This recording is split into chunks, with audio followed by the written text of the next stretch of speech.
बिस्मिल्लाहिर्रहमानिर्रहीम, अस्सलाम वालेकुम। मैं हूं मारिया अली और आप देख रहे हैं मेरा यूट्यूब चैनल। उम्मीद करती हूं कि अपनी फैमिली के साथ खुश खुर्रम ज़िंदगी गुजार रहे होंगे इंशाल्लाह ताला। 2021 में मैं तुमसे लंदन में मिलूंगी। मैंने वाइट कोट पहना होगा और तुम लंदन के एयरपोर्ट पर मेरा शानदार इस्तकबाल करना, मुझसे मिलने आना। लेकिन चांद का ये ख्वाब पूरा ना हो सका। हाँ, ये अल्फाज हैं आसमा रानी के, जैसे उसके घर वाले चांद कहकर मुखातिब करते थे।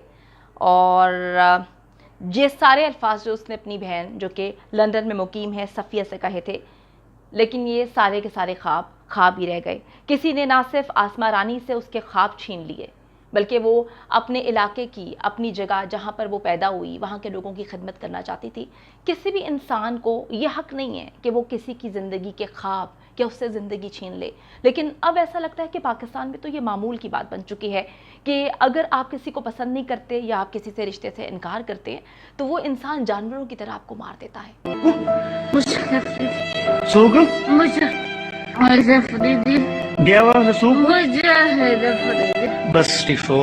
ये सारा मामला क्या है, आसमा रानी कौन है, उसको किस तरह से कब कत्ल किया गया और अब उसके कातिल को कैफरे किरदार तक पहुंचाने का वक्त आ चुका है, जिसको सजाए मौत की सजा दी जा चुकी है। वीडियो को आखिर तक देखें।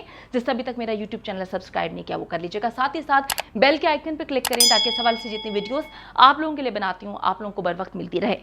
2018 का वाकया है जहाँ पर कोहाट में एक लड़की को, जिसका नाम आसमा रानी है, जैसे उसके घर वाले चांद कहकर मुखातिब करते थे। चांद इसलिए कहा करते थे कि वो बहुत ही टैलेंटेड थी, अपने घर में सबसे छोटी, बहुत ही प्यारी, और उसका ख्वाब जो कि उसके पूरे ख़ानदान में कोई भी डॉक्टर नहीं बना, वो अपने घर वालों का ख्वाब पूरा करने के लिए डॉक्टर बनने जा रही थी। 3rd ईयर की स्टूडेंट थी, लेकिन उससे उसके ख्वाब, उसके वालिदैन की मासूम सी लड़की जो है छीन ली गई। उसको कत्ल किया एक मुजरिम ने जिसका नाम है मुजाहिदुल्लाह अफरीदी, जो कि एक बहुत ही बावसूख किस्म का इंसान है। उसको अब सजाए मौत की सज़ा मिल चुकी है। अयूब मेडिकल कॉलेज एबटाबाद में MBBS की 3rd ईयर की तालबा को सिर्फ इसलिए कि वो उस लड़के से शादी नहीं करना चाहती थी, उसे कत्ल कर दिया गया। और वालिदैन कहते हैं लड़की के कि जब इस लड़के का रिश्ता आया तो हमने इस वजह से इस रिश्ते को एक्सेप्ट नहीं किया कि वो ऑलरेडी शादीशुदा है। हमारी फैमिली का बैकग्राउंड जो है वो पढ़ा लिखा है। मेरी एक बेटी लंदन में है, ठीक है, वो वहाँ पर पढ़ रही है, लॉ पढ़ रही है। उसके बाद मेरी ये बेटी डॉक्टर बन रही है। मेरे 8 बच्चे हैं, जिसमें से मेरे सारे के सारे बच्चे जो हैं तालीम हासिल कर रहे हैं।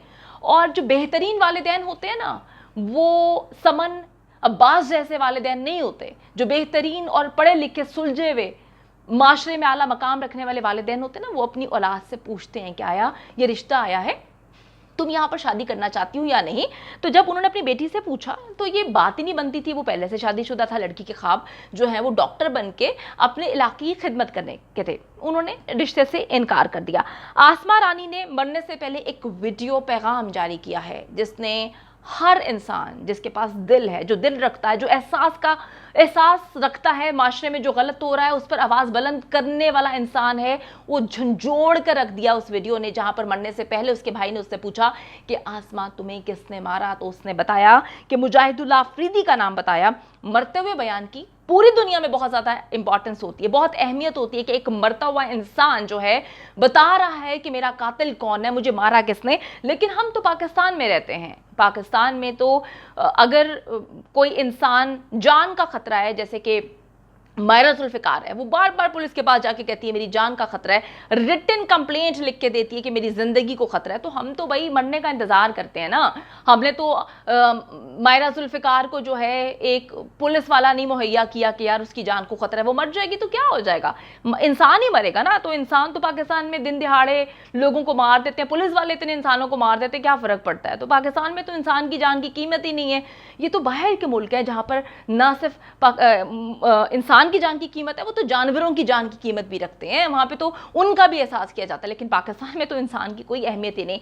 इतना बड़ा इंपॉर्टेंट लड़की ने स्टेटमेंट दिया मरने से पहले, इसके बाद तो बड़ी आराम से जो है फैसला हो जाना चाहिए था। लेकिन इतने साल, 2018 में कत्ल हुई, 2021 आ गया। 2021 में बेचारी आसमा रानी ने ये ख्वाब देखे हुए थे कि वो मेडिकल का कोट पहन के आला तालीम हासिल करने के लिए जो है वो लंदन में अपनी बहन से मुलाकात करेगी, स्पेशलाइजेशन करने वहाँ पर जाएगी, लेकिन हमारे ख्वाब तो हैं ना सिर्फ यहाँ पर लोग तोड़ देते हैं बल्कि अदालतें भी हमें रुस्वा करती हैं, पुलिस वाले भी हमें रुस्वा करते हैं। तो अब जाकर जो है उसको सज़ाए मौत की सज़ा मिली है। मैं आपको बताती चलूँ कि इस वीडियो पैगाम के बावजूद उसके घर वालों को एक थाने से दूसरे थाने तक खुआर होना पड़ा, एक अदालत से दूसरी अदालत तक। उनके लिए ये चीज़ आसान नहीं थी। उसकी बहन ने ये बताया, उसके भाई ने बताया कि हम थक गए थे। एक टाइम ऐसा आया था कि हम अपने अंदर हार महसूस कर रहे थे कि हम पाकिस्तान जैसे मुल्क में जहाँ पे लोग इतना बोलते हैं कि यहाँ पर इंसाफ नहीं मिलता, हम किस तरह से इंसाफ हासिल कर पाएंगे। वो भी एक ऐसे इंसान जो कि मुजाहिदुल्लाह पाकिस्तान तहरीक इंसाफ का एक रहनुमा है, उसका वो भतीजा है, नहायत ही असर रसूख वाला शख्स है और दुबई में इसके कारोबार हैं, बिजनेस दुबई में करता है। जब इसने कत्ल किया फ़ौरन बाद ये जो है उसके सऊदी अरब फ़रार हो गया। मैं आपको बताऊं कि मैंने ना इमरान खान साहब को वोट दिया है। जब आप बड़े जज्बे के साथ किसी को वोट देते हैं ना, जब आप बड़े बड़े ख्वाब दिखाते हैं, मुझे तो कभी कभी ऐसे लगता है कि एक ऐसा इंसान जो झूठे शादी के ख्वाब दिखा के भाग जाता है ना, शायद पीटीआई गवर्नमेंट का हाल भी यही है। इमरान खान साहब ने जब वोट लेने का टाइम था तो सुनामी बोल बोल के हमसे वोट लिए, हमें बड़े ख्वाब दिखाए। उन्होंने कहा कि दो नहीं एक पाकिस्तान। लेकिन इन मामलात को देखकर, इन चीज़ों को देखकर मुझे ऐसे लगता है कि हाँ, दो ही पाकिस्तान हैं। एक वो पाकिस्तान जिनके पास असर रसूख है, जो किसी का भी कत्ल कर सकते हैं, किसी को भी मार सकते हैं, और एक वो पाकिस्तान जिसमें बेचारे मजलूम लोग हैं जो उम्मीद लगा के बैठे हुए हैं कि हमने इस गवर्नमेंट को तब्दीली के लिए वोट दिया था, शायद हमें कहीं ना कहीं तब्दीली नजर आए। बहुत बड़ी बड़ी बातें की जाती हैं रियासत मदीना की। रियासत मदीना में ये सब कुछ नहीं होता इमरान खान साहब। रियासत मदीना में सानिया कसूर नहीं होता। सानिया कसूर में जितने लोग हैं उनको आज़ाद नहीं छोड़ा जाता। मैं आपको कैसे बताऊं इमरान खान साहब, आसमा रानी जैसे केस नहीं होते जहां पर सोशल मीडिया की पावर इस्तेमाल करनी पड़ी, जितनी भी उसके ख़ानदान थे उसके घर वालों को सोशल मीडिया पे वो वीडियो वायरल करनी पड़ी, जिसके बाद जो वहाँ पर आज खुद नोटिस लिया गया था चीफ जस्टिस ऑफ पाकिस्तान की जानिब से। ऐसा नहीं होता इमरान खान साहब। मायरा जुल्फ़िकार जैसे वाक़यात रियासत मदीना में नहीं होते कि वो असर रसूख वाले लोग हैं तो अभी तक इंसाफ नहीं मिला। पूरी दुनिया से, पूरे दुनिया के मीडिया को जो है प्रेशर उसका लेते हैं, फिर आपको जो है केसेस पर फैसला करना पड़ता है। रियासत मदीना में ये सब कुछ नहीं होता। लेकिन क्या करें, ये रियासत मदीना शायद पाकिस्तान की बनाई हुई रियासत मदीना है जहाँ पर एक नहीं दो पाकिस्तान हैं। आसमा रानी की वीडियो वायरल होती है, सोशल मीडिया पर जो है धूम मचती है, फिर आज खुद नोटिस लिया जाता है उस वक्त के चीफ जस्टिस ऑफ पाकिस्तान की जानिब से, फिर इंटरपोल के ज़रिए इस इंसान को गिरफ्तार किया जाता है और ये लड़की अपनी सिस्टर इन लॉ के साथ घर आती है। ये काफ़ी टाइम से इसकी रैकी की जाती है। रैकी करने वाला होता है शाहजेब, जिसको अभी बरी कर दिया गया अदालत की जानिब से।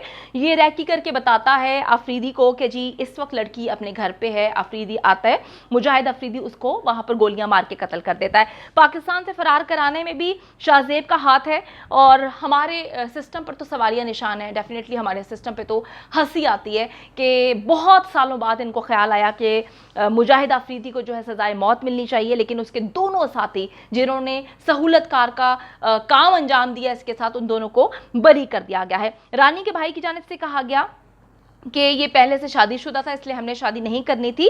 भाई ने ये भी कहा कि कत्ल के बाद हम बहुत ज़्यादा मायूस हो चुके थे क्योंकि हमें लोग बार बार कह रहे थे कि पाकिस्तान में इंसाफ मिलना आसान नहीं। ये हमारा इमेज है इमरान खान साहब, ये इमेज है पाकिस्तान का जिसकी वजह से हमने आपको वोट दिया था। ये चीज़ें हमने दूर करनी थी। आज भी लोगों को इंसाफ पर यकीन नहीं है, लोगों को इस चीज़ पर यकीन नहीं है कि लोगों को आसानी से इंसाफ मिल जाएगा। आपके पास वीडियो बयान भी है, फिर भी इंसाफ को आते आते कितना वक्त लग गया। अच्छा जी, बहन का कहना है कि अल्लाह का साथ देने वालों को अजर अजीम दे। वालिद ने कहा कि जब ये फैसला आ रहा था तो मैं सोच रहा था कि मेरी बेटी की रूह जो है वो सुकून में आ जाएगी इस फैसले को सुन के, और मेरी बेटी के बहुत सारे ख्वाब और उम्मीदें थीं जिसके इस शख्स ने सिर्फ इस वजह से तोड़ दिया कि मेरी बेटी ने इससे शादी के लिए इनकार किया था। भाई ने कहा कि हमारा दूर दूर तक कभी वास्ता जो है पुलिस से नहीं पड़ा, लेकिन इन सालों में हमारी रोज़गार चले गए, मेरे बहन भाई पढ़ाई से महरूम हो गए, हमने इतने बुरे बुरे हालात देखे, इतने असर रसूख वाले लोग थे, हमें डराया गया, धमकाया गया, हमें पैचअप के लिए मनाया गया, हमें केस वापस लेने के लिए कहा गया, लेकिन हम इस उम्मीद पर खड़े रहे कि हमें इंसाफ ज़रूर मिलेगा। देखते हैं अब आगे क्या होता है। अभी तक की स्टोरी मैंने आपको बता दी। उम्मीद करती हूँ वीडियो पसंद आई है। आप लोगों को सोशल मीडिया की पावर का अंदाज़ा हो चुका है। आवाज़ बने लोगों की।